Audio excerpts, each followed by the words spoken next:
నమస్కారం. దూరదర్శన్ వార్తలకి స్వాగతం. నేను సరిత. ముందుగా ఈనాటి వార్తల్లోని ముఖ్యాంశాలు. కేంద్రం అందించిన నిధులపై చర్చకు సిద్ధమన్న ముఖ్యమంత్రి, రాష్ట్రానికి న్యాయం జరిగే వరకు పోరాటం చేస్తామన్న చంద్రబాబు.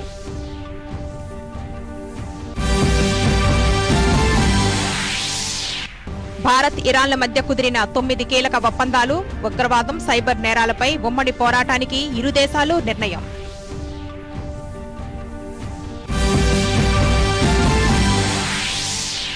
పంజాబ్ నేషనల్ బ్యాంకు కుంభకోణం యూపీఏ హయాంలోనే జరిగిందన్న నిర్మలా సీతారామన్, కాంగ్రెస్ నేతలకు ప్రమేయం ఉందన్న రక్షణ శాఖ మంత్రి.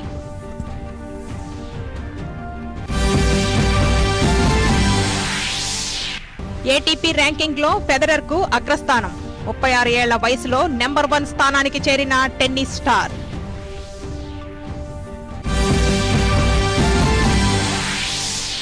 ప్రధానమంత్రి మన్ కీ బాత్ కార్యక్రమం ఈ నెల 25 ఆదివారం ఉదయం 11 గంటలకు ప్రసారం. మన్ కీ బాత్ తెలుగు అనువాదం అదే రోజు ఉదయం 11:30 దూరదర్శన్ సప్తగిరి, యాదగిరిలో ప్రసారం. ఇక వార్తల్లోని వివరాలు. ముఖ్యమంత్రి చంద్రబాబు నాయుడు ఈ రోజు గుంటూరు జిల్లా నరసరావుపేటలో పర్యటించారు. ఈ సందర్భంగా 250 కోట్ల రూపాయలతో చేపట్టిన పలు అభివృద్ధి కార్యక్రమాలకు శంకుస్థాపనలు, ప్రారంభోత్సవాలు చేశారు. కోటప్పకొండ వద్ద ఏర్పాటు చేసిన టూరిజం కాంప్లెక్స్ ను ముఖ్యమంత్రి ప్రారంభించారు. కొండపై నూతనంగా అభివృద్ధి చేసిన ఎకో టూరిజం పార్కును ముఖ్యమంత్రి సందర్శించారు.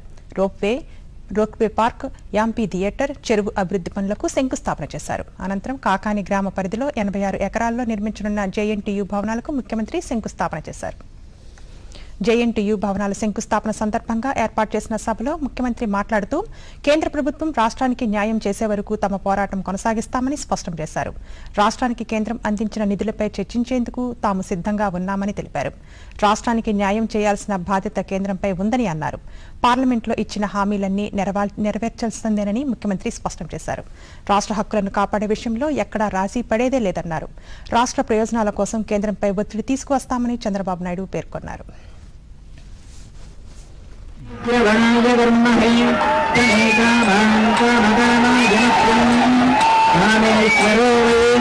అన్ని కలిసినటువంటి కలబోసినటువంటి మూర్తిమత్వం అసాధ్యాలను, దుస్సాధ్యాలను సుసాధ్యం చేసే అనుపర సాక్షులు యువతను అగ్రపథంలో పెడితే ఆదర్శశీలి. కొంతమంది వ్యక్తిగత అజెండాలు కానీ, లేకపోతే పర్సనల్ అజెండా కానీ, రాజకీయాలు కానీ చేస్తున్నారు. అది కూడా మంచిది కాదు. ఇది మనందరికీ సంబంధించిన విషయం. రాష్ట్ర ప్రయోజనాల కోసం, భావి తరాల కోసం మనందరం ఏకతాటిపైన పోయి మనకు న్యాయం జరిగే వరకు మనం ఒత్తిడి పెంచాల్సిన అవసరం ఉంది చెప్పడనే మీకు తెలియజేస్తున్నా. అనేక సార్లు కలిశాను, చెప్తూనే ఉన్నాను. ఇప్పటికి కూడా అన్యాయం జరిగినప్పుడు ఇంకా గట్టిగా అడగకపోతే మనకు అన్యాయం జరుగుతున్న ఉద్దేశంతోనే గట్టిగా అడిగానని చెప్పి కూడా నేను మీకు తెలియజేసుకుంటున్నాను. అదే సమయంలో కేంద్రం తప్పకుండా ముందుకు రావాలి. జరిగిన అన్యాయానికి మనకు చేయూతనివ్వాలి. ఆ రోజు పార్లమెంటు సాక్షిగా చెప్పినన్ని కూడా మీరు అమలు చేయాలి. ఏ రాష్ట్రానికి ఎంత ఇచ్చారు, మన రాష్ట్రానికి ఎంత రావాలి, ఎంత ఇచ్చారు, ప్రత్యేకమైన కార్యక్రమాలు ఏం పెట్టారో అది కూడా చర్చ చేయాలంటే ఆ చర్చకు కూడా ఈ రాష్ట్ర ప్రభుత్వం సిద్ధంగా ఉందని చెప్పి మరొకసారి మీ అందరికీ విజ్ఞప్తి చేస్తున్నా. ఇప్పటికైనా సరే అటు ప్రధానమంత్రి గారు, కేంద్రం ఉండే మంత్రులు గుర్తుపెట్టుకుని మనకు జరిగిన అన్యాయాన్ని కరెక్ట్ చేయాల్సిన అవసరం ఉంది. మన మనోభావాలు దెబ్బతినకుండా కాపాడవలసిన అవసరం ఉంది. అది చేయాలని ఆంధ్రప్రదేశ్ రాష్ట్రంలో ఉండే 5 కోట్ల ప్రజల తరపున, మన రాష్ట్రం తరపున కేంద్రాన్ని డిమాండ్ చేస్తున్నానని చెప్పి కూడా నేను మీకు తెలియజేస్తూ, అదే సమయంలో ఈ రాష్ట్రంలో ఉండే 5 కోట్ల మంది సహకరించాలని కోరుతున్నాం. అవసరమైతే ఇంకా కష్టపడతాం, కసిగా పనిచేస్తాం. అదే సమయంలో మన హక్కుల విషయంలో మాత్రం ఎక్కడా రాజీ లేదు, రాజీ పడే పరిస్థితి ఉండదని మరొకసారి మీ అందరికీ విజ్ఞప్తి చేస్తూ, ఈ సమయంలో సంఘటితంగా రాష్ట్ర ప్రజానీకం మొత్తం ఈ ప్రభుత్వం వెనుకనుంటే ఇంకా గట్టిగా ప్రయత్నం చేసి ఇది ఆంధ్రప్రదేశ్ రాష్ట్రానికి కేంద్రానికి సంబంధించిన విషయం, 5 కోట్ల మంది జనాభాకి కేంద్రానికి సంబంధించిన విషయం, అందరి సహకారం తీసుకుని మనకు న్యాయం జరిగే వరకు మనం ఒత్తిడి పెంచుతామని మరొక్కసారి మీ అందరికి తెలియజేసుకుంటూ ఈ కార్యక్రమంలో అందరూ సహకరించవలసిందిగా, సహకరిస్తామని అందరూ కూడా తెలియజేయాల్సిందిగా మరొక్కసారి మిమ్మల్ని అందరినీ కోరుకుంటూ ఈరోజు ఒక వినూత్నమైన కార్యక్రమానికి శ్రీకారం చుట్టాం. మరొక్కసారి అందరికీ నమస్కారాలు. జై హింద్, జై జన్మభూమి. ఇరాన్ అధ్యక్షుడు హసన్ రౌహానీ 3 రోజుల భారత పర్యటనలో భాగంగా ఇరు దేశాల మధ్య 9 కీలక ఒప్పందాలు కుదిరాయి. ఢిల్లీలోని హైదరాబాద్ హౌస్లో ప్రధానమంత్రి నరేంద్ర మోదీతో రౌహానీ భేటీ అయిన సందర్భంగా ఇరు దేశాలు ఈ అవగాహన ఒప్పందాలపై సంతకాలు చేశాయి. ఇందులో ద్వంద్వ పన్నుల విధానం రద్దుతో పాటు వ్యవసాయం, ఆరోగ్యం, ఆయుర్వేద మందులతో సహా పలు అంశాలపై ఈ ఒప్పందాలు కుదిరాయి. అనంతరం ఇరువురు నేతలు పోస్టల్ స్టాంపును ఆవిష్కరించారు. ఈ సందర్భంగా ప్రధానమంత్రి నరేంద్ర మోదీ ప్రసంగిస్తూ ఇరు దేశాల మధ్య ద్వైపాక్షిక సంబంధాలను దీర్ఘకాలం కొనసాగించాలని తాము భావిస్తున్నట్లు వివరించారు. మౌలిక వసతులు, ఔషధాలు, వ్యవసాయం, ఇతర రంగాల్లో భారత్ ఇరాన్కు సహకారం అందిస్తుందని అన్నారు. చాబహార్ నౌకాశ్రయ అభివృద్ధికి అనుమతించిన రౌహానీ దార్శనికతను మోదీ ప్రశంసించారు. ఆఫ్ఘనిస్తాన్ సురక్షితంగా, సౌభాగ్యవంతంగా ఉండాలని భారత్, ఇరాన్లు కోరుకుంటున్నట్లు చెప్పారు. ఉగ్రవాదం, సైబర్ నేరాలపై ఇరు దేశాలు ఉమ్మడి పోరాటం చేయాలని నిర్ణయించినట్లు ప్రధానమంత్రి నరేంద్ర మోదీ వివరించారు.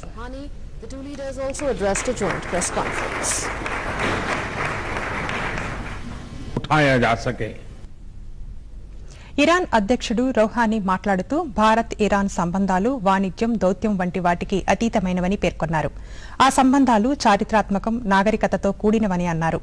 భారతదేశంతో వ్యూహాత్మక సంబంధాలు ఉన్నాయని, మరీ ముఖ్యంగా రవాణా, ఇంధనం రంగాల్లో పటిష్ట బాంధవ్యం ఉందని అన్నారు. ఇరాన్ అధ్యక్షుడు హసన్ రౌహానీ, భారత ప్రధానమంత్రి నరేంద్ర మోదీల మధ్య ద్వైపాక్షిక అంశాలతో పాటు పలు అంశాలపై చర్చలు జరిగినట్లు విదేశాంగ శాఖలో పాకిస్తాన్, ఆఫ్ఘనిస్తాన్, ఇరాన్ వ్యవహారాల విభాగం జాయింట్ సెక్రటరీ దీపక్ తెలిపారు.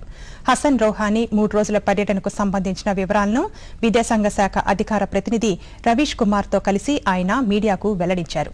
10 సంవత్సరాల తరువాత ఇరాన్ అధ్యక్షుడు తొలిసారి భారత పర్యటనకు వచ్చారన్న ఆయన రౌహానీ రాకతో ఇరు దేశాల సంబంధాలు మరింత బలోపేతమయ్యాయన్నారు. చాబహార్ నౌకాశ్రయ అభివృద్ధికి భారత్ అన్ని విధాలా సహకరిస్తుందని హామీ ఇచ్చినట్లు వెల్లడించారు. ఆఫ్ఘనిస్తాన్ సురక్షితంగా, సౌభాగ్యవంతంగా ఉండాలని భారత్ కోరుకుంటున్నట్లు హసన్ రౌహానీకి ప్రధానమంత్రి నరేంద్ర మోదీ తెలిపారని ఆయన చెప్పారు.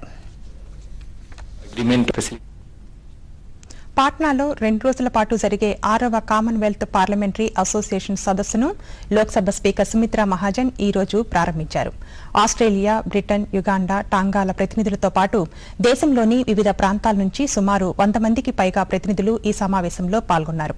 ఈ సందర్భంగా సుమిత్రా మహాజన్ మాట్లాడుతూ పార్లమెంటరీ ప్రజాస్వామ్య వ్యవస్థలను పటిష్టం చేయడం, అభివృద్ది ఎజెండా రూపకల్పనలో చట్టసభల పాత్ర కీలకమని అన్నారు.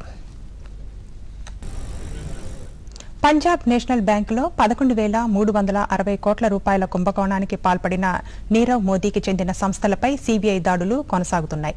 ఈ వ్యవహారం వెలికి చూసినప్పటి నుంచి సోదాలు నిర్వహిస్తున్న సీబీఐ బృందం ఈ రోజు కూడా ఢిల్లీ, ముంబై, సూరత్, జైపూర్లలో సీబీఐ దాడులు నిర్వహించింది. పంజాబ్ నేషనల్ బ్యాంక్ ఇచ్చిన ఫిర్యాదుతో నీరవ్ మోదీతో పాటు అతని భాగస్వామి మెహుల్ చోక్సీతో సంబంధం ఉన్న వివిధ కంపెనీలపై దాడులు కొనసాగాయి. 5 రాష్ట్రాల్లోని 6 నగరాల్లో విస్తరించిన గీతాంజలి గ్రూప్ కంపెనీలకు చెందిన 20 ప్రాంతాల్లో సోదాలు జరిగాయి. ఈ దాడుల్లో 5,649 కోట్ల రూపాయల విలువైన వజ్రాలు, బంగారు ఆభరణాలు స్వాధీనం చేసుకున్నారు. చోక్సీ గ్రూప్, గీతాంజలి జెమ్స్, గిల్లీ ఇండియా, నక్షత్ర బ్రాండ్ లిమిటెడ్ కంపెనీలపై ఎఫ్ఐఆర్ నమోదు చేసింది. ఈ వ్యవహారంలో ఈడీ చూసిన మేరకు నీరవ్, చోక్సీల పాస్పోర్ట్లను విదేశాంగ శాఖ 4 వారాల పాటు రద్దు చేసిన సంగతి తెలిసిందే. పంజాబ్ నేషనల్ బ్యాంకులో వెలుగు చూసిన భారీ కుంభకోణం మూలాలు యూపీఏ ప్రభుత్వ హయాంలోనే ఉన్నాయని రక్షణ శాఖ మంత్రి నిర్మలా సీతారామన్ ప్రకటించారు. దీనికి సంబంధించిన పలు ఆధారాలను ఢిల్లీలో నిర్వహించిన మీడియా సమావేశంలో విడుదల చేశారు. 2011-13 మధ్య ఈ వ్యవహారం వెలుగు చూసినా అప్పటి ప్రభుత్వం బయటకు తెలియకుండా చేసిందని ఆమె ఆరోపించారు. ఈ కుంభకోణంలో ఆరోపణలు ఎదుర్కొంటున్న గీతాంజలి జేమ్స్ కు సహకారం అందించడంలో కాంగ్రెస్ అధ్యక్షుడు రాహుల్ గాంధీ కీలక పాత్ర పోషించారని ఆమె వివరాలతో పాటు వెల్లడించారు. గీతాంజలి జేమ్స్ లో లైఫ్ ఇన్సూరెన్స్ కార్పొరేషన్ 2013లో 4% వాటాను కొనుగోలు చేసేందుకు ప్రయత్నిస్తే అప్పటి ఆర్థిక శాఖ అడ్డుచెప్పగా రాహుల్ మాత్రం ఇదే సంస్థకు ప్రోత్సాహం అందించారంటూ ఆరోపించారు. అప్పటికే ఈ సంస్థ గుర్తింపును నేషనల్ స్టాక్ ఎక్స్చేంజ్ 6 నెలల పాటు సస్పెండ్ చేసిన విషయాన్ని నిర్మలా సీతారామన్ గుర్తు చేశారు. ఈ కుంభకోణం వ్యవహారంలో కాంగ్రెస్ నేతలే కీలక పాత్ర పోషించారన్న ఆమె కాంగ్రెస్ సీనియర్ నేత అభిషేక్ ను సింఘ్వి భార్య అనితా సింగ్ గీతాంజలి జ్యువెలరీస్ అనుబంధ సంస్థగా ఉన్న పెరల్ స్టార్ డైమండ్ ఇంటర్నేషనల్ సంస్థకు డైరెక్టర్ గా ఉన్నారని చెప్పారు. నీరవ్ మోదీకి సహకారం అందించిన బ్యాంక్ అధికారి కోర్ బ్యాంకింగ్ సిస్టంలో ఈ విషయాన్ని నమోదు చేయకుండా దాచడం వల్లే దీర్ఘకాలం ఈ వ్యవహారం వెలుగు చూడలేదన్నారు.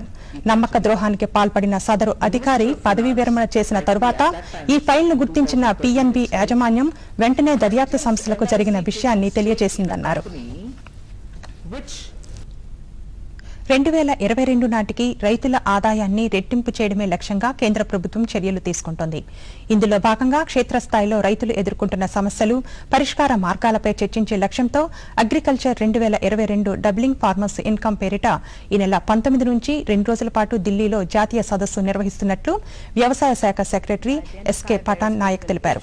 రైతులు ఎదుర్కొంటున్న సమస్యలను గుర్తించి వాటి పరిష్కార మార్గాలపై ఈ సదస్సులో చర్చించనున్నట్లు ఆయన తెలిపారు. 20న ఈ కార్యక్రమంలో ప్రధానమంత్రి నరేంద్ర మోదీ పాల్గొంటారు. The Prime Minister will join the conference in the last session on 20th February and hear all presentations. The idea is to arrive at practical solutions that can be implemented for the benefit of farmers in the country. రాష్ట్రానికి రావాల్సిన నిధుల కోసం కేంద్ర ప్రభుత్వంపై అలుపెరుగని పోరాటం చేస్తున్నామని రాష్ట్ర వ్యవసాయ శాఖ మంత్రి సోమిరెడ్డి చంద్రమోహన్ రెడ్డి అన్నారు. తిరుపతిలో ఆయన మీడియాతో మాట్లాడుతూ వైఎస్ఆర్ కాంగ్రెస్ పార్టీ లాగా ఢిల్లీలో ఒక మాట బయటకొచ్చి మరో మాట మాట్లాడి ప్రజలను మోసం చేయడం తెలుగుదేశం పార్టీకి తెలియదని పేర్కొన్నారు. పలు ఆర్థిక నేరాల్లో నిందితుడిగా ఉన్న ప్రతిపక్ష నేత జగన్మోహన్ రెడ్డి రాజకీయ పార్టీకి అధ్యక్షుడిగా ఉండడానికి అనర్హుడని అన్నారు. జగన్పై సిబిఐ ఎన్ఫోర్స్మెంట్ డైరెక్టరేట్ ఇప్పటికే 11 కేసులు 13 ఛార్జిషీట్లు ఫైల్ చేస్తే తాజాగా 14వ ఛార్జిషీట్ను దాఖలు చేసిందని చెప్పారు.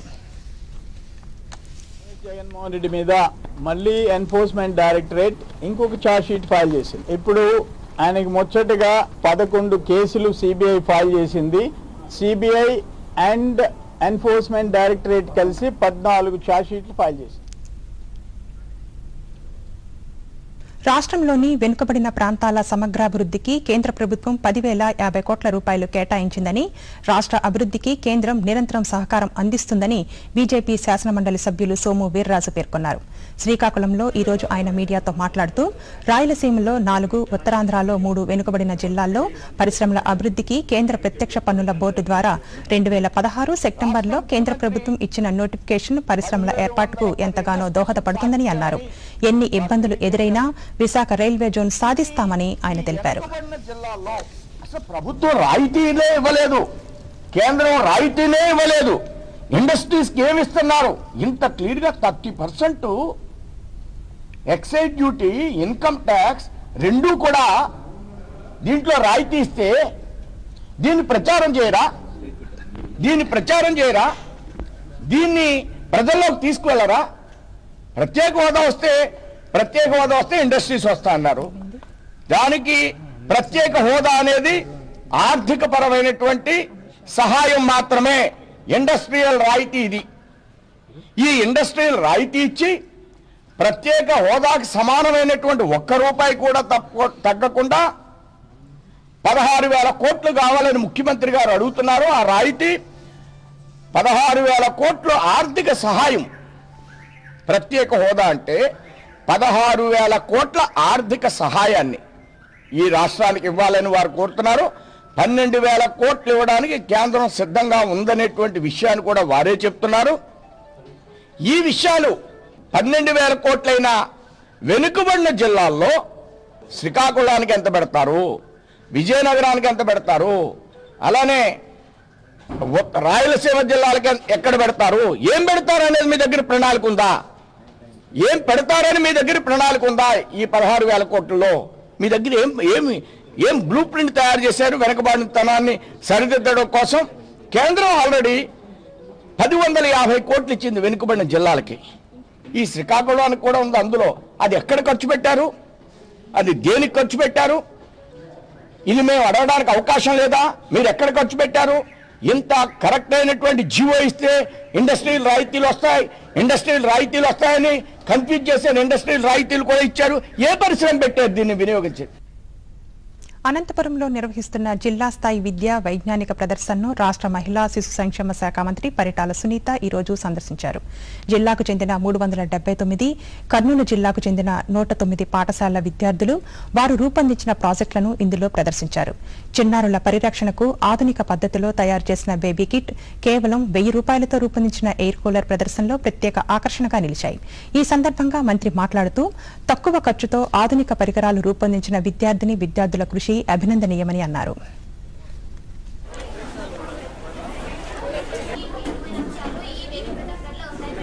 పిల్లల్లో వాళ్ళ టాలెంట్ ఏంటనేది కూడా ఇక్కడ చాలా చక్కగా కూడా చూపించారు.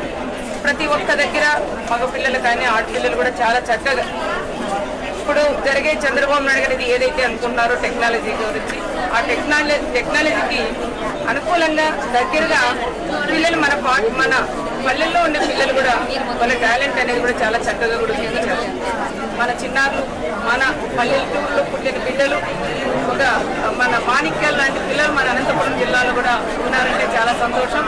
అలాంటి రకరకాలుగా ఈరోజు సైన్స్ ఇన్స్టిట్యూట్స్ లో కూడా చాలా చక్కగా పిల్లలందరూ కూడా చేసిన దానికి చాలా సంతోషంగా ఉంది. దానికి సంబంధించిన టీచర్స్ కూడా వీళ్ళందరూ కూడా సపోర్ట్, పిల్లల్ని కూడా అడిగాను ఎవరైనా సపోర్ట్ చేస్తారు. కర్నూలు నగరాభివృద్ధికి రాష్ట్ర ప్రభుత్వం 854 కోట్ల రూపాయలు మంజూరు చేసిందని శాసనసభ్యులు ఎస్వి మోహన్ రెడ్డి తెలిపారు. కర్నూలులో ఆయన మీడియాతో మాట్లాడుతూ నగర త్రాగునీటి పైప్లైన్ కోసం ఈ నిధుల్లో అత్యధికంగా 200 కోట్ల రూపాయలు కేటాయించినట్లు చెప్పారు.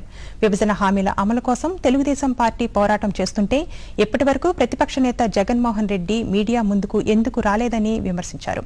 ప్రత్యేక హోదా కోసం గత ఏడాది రాజీనామా చేస్తున్నామన్న వైసీపీ నేతలు ఇప్పటి వరకు ఎందుకు రాజీనామా చేయలేదని ఆయన ప్రశ్నించారు. ఓవరాల్ గా అన్ని తీసుకుంటే పెండింగ్ వర్క్స్ కానీ మనకు కొత్త ప్రపోజల్ ఇచ్చినట్టు కానీ వివిధ పద్ధతుల కింద దాదాపుగా 876 కోట్ల రూపాయలు కర్నూలు పట్టణానికి శాంక్షన్ ఇవ్వడం జరిగింది. ఆర్థిక ఇబ్బందులు ఉన్నా సరే వివిధ పద్ధతుల కింద ఎక్కడెక్కడ డబ్బులు ఉన్నాయో ఈ మార్చి 31 లోపల అన్ని డిపార్ట్మెంట్లలో మిగిలినటువంటి ఫండ్స్ అన్ని కూడా కర్నూలు పట్టణానికి డైవర్ట్ చేయండి అని ముఖ్యమంత్రి గారు ఆదేశించారు. ఆ మీటింగ్లో కూడా అందరూ పాల్గొన్నారు. ఈరోజు నిజంగా ఇంత పెద్ద ఎత్తున కర్నూలు నగరానికి ఇచ్చినందుకు కర్నూలు ప్రజలందరి తరఫున కూడా ప్రభుత్వ ఆస్తులను పరిరక్షించాల్సిన బాధ్యత అన్ని శాఖలపై ఉందని శ్రీకాకుళం జిల్లా జాయింట్ కలెక్టర్ కేవీఎన్ చక్రధర్ బాబు పేర్కొన్నారు. శ్రీకాకుళంలో రెవెన్యూ, పోలీస్, న్యాయశాఖ అధికారులతో ఈ రోజు ఆయన సమన్వయ సమావేశం నిర్వహించారు. ఈ సందర్భంగా ఆయన మాట్లాడుతూ ప్రభుత్వానికి చెందిన కోట్లాది రూపాయల విలువైన భూములు ఆక్రమించుకున్న వారు సాగునీటి ప్రాజెక్టుల నిర్మాణంలో కూడా అడ్డు తగులుతున్నారన్నారు. ఈ తరహా ఘటనలపై ప్రాథమిక స్థాయిలోనే చర్యలు తీసుకోవాలని సూచించారు.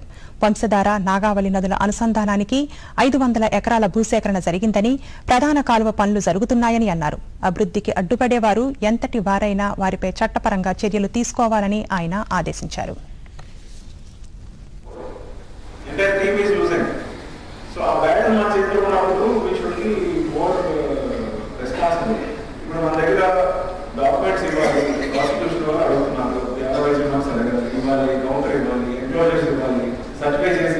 ఇవన్నీ చేయాలన్నప్పుడు you should do it in time and see that the battle is given to him and he defends it properly.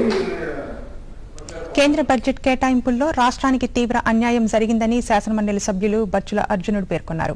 మచిలీపట్నంలో ఆయన మీడియాతో మాట్లాడుతూ అన్ని రాష్ట్రాలకు కేటాయించిన విధంగానే మన రాష్ట్రానికి కూడా బడ్జెట్ కేటాయింపులు జరిగాయే తప్ప ప్రత్యేకించి ఎలాంటి కేటాయింపులు లేవన్నారు. దీనిపై తెలుగుదేశం పార్లమెంటు సభ్యులు పోరాటం చేస్తున్నారన్నారు. రాష్ట్రానికి కేటాయించిన నిధులు కూడా కేంద్రం నుంచి పూర్తి స్థాయిలో అందటం లేదని తెలిపారు. పూర్తిగా నిధులు కాకపోయినా కొన్నైనా ఈ బడ్జెట్ లో కేటాయిస్తారని ఆశపడినటువంటి ఆంధ్ర రాష్ట్రానికి అన్యాయం చేసింది కేంద్ర ప్రభుత్వం. నేషనల్ హైవేల కింద, రోడ్ కనెక్టివిటీ కింద 1,00,000 కోట్ల నిధులు ఖర్చు చేస్తున్నామని చెబుతున్నారు. అన్ని రాష్ట్రాలకి ఏ విధంగా ఇచ్చారో మన రాష్ట్రానికి అంతే ఇచ్చారు తప్ప రోడ్లు, హైవేల్లో ప్రత్యేకంగా ఇచ్చినటువంటిది ఏమీ లేదు. ప్రకటనలకు మాత్రమే పరిమితం, నిధులు కేటాయించబడలేదు. పార్లమెంట్ సభ్యులు ధర్మ పోరాటం చేస్తున్నారు పార్లమెంట్ లో. ఆంధ్ర రాష్ట్ర ప్రజానికమే కాకుండా జాతీయ స్థాయిలో ఉన్నటువంటి పార్టీలు, ప్రాంతీయ పార్టీలు కూడా ఈ రోజున ఆంధ్ర రాష్ట్రానికి జరిగిన అన్యాయం మీద సహాయం చేయాలి, వాళ్ళకి అన్యాయం జరిగిందనే మాట మాట్లాడుతుంటే మీకు కరుణ లేదు, మీకు ఒక ఆలోచన లేదు. Switzerland tennis star Roger Federer మరోసారి అగ్రపీఠాన్ని అధిరోహించాడు. Association of tennis professionals ATP world rankings లో ఈ టెన్నిస్ దిగ్గజం నెంబర్ 1 ప్లేస్ లో నిలిచాడు. నెదర్లాండ్స్ లో రోటర్డామ్ ఓపెన్ భాగంగా శుక్రవారం జరిగిన క్వార్టర్స్ లో నెగ్గిన ఫెదరర్ అగ్రస్థానాన్ని కైవసం చేసుకున్నాడు. దీంతో 36 ఏళ్ల వయసులో నెంబర్ 1 స్థానంలో నిలిచిన టెన్నిస్ ఆటగాడిగా రికార్డు సృష్టించాడు. గతంలో రోజర్ వరుసగా 302 వారాల పాటు అగ్రస్థానంలో కొనసాగాడు. 36 ఏళ్ల వయసులో అగ్రస్థానం సాధించిన ఫెదరర్ మాజీ టెన్నిస్ ఆటగాడు ఆండ్రీ ఎగస్సీ రికార్డును అధిగమించాడు. అంతకుముందు ఆగస్సీ 33 ఏళ్ల 131 రోజుల వయసులో టాప్ ర్యాంకును అందిపుచ్చుకోగా ఆ తర్వాత లేటు వయసులో ప్రథమ స్థానాన్ని దక్కించుకున్న తొలి ఆటగాడు ఫెదరర్ కావడం విశేషం.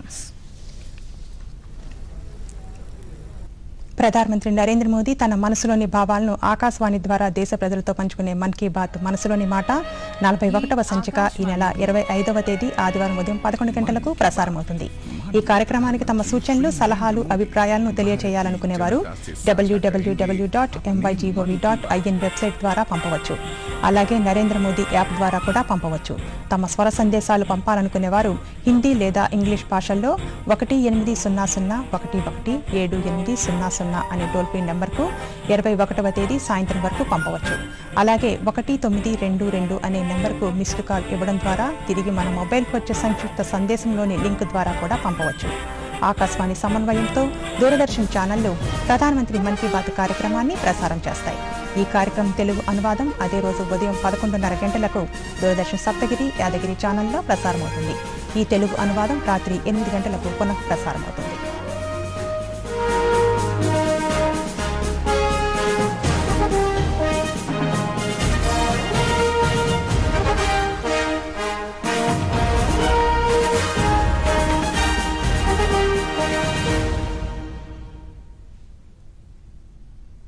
ఈ వార్తలు ఇంతటితో సమాప్తం. నమస్కారం.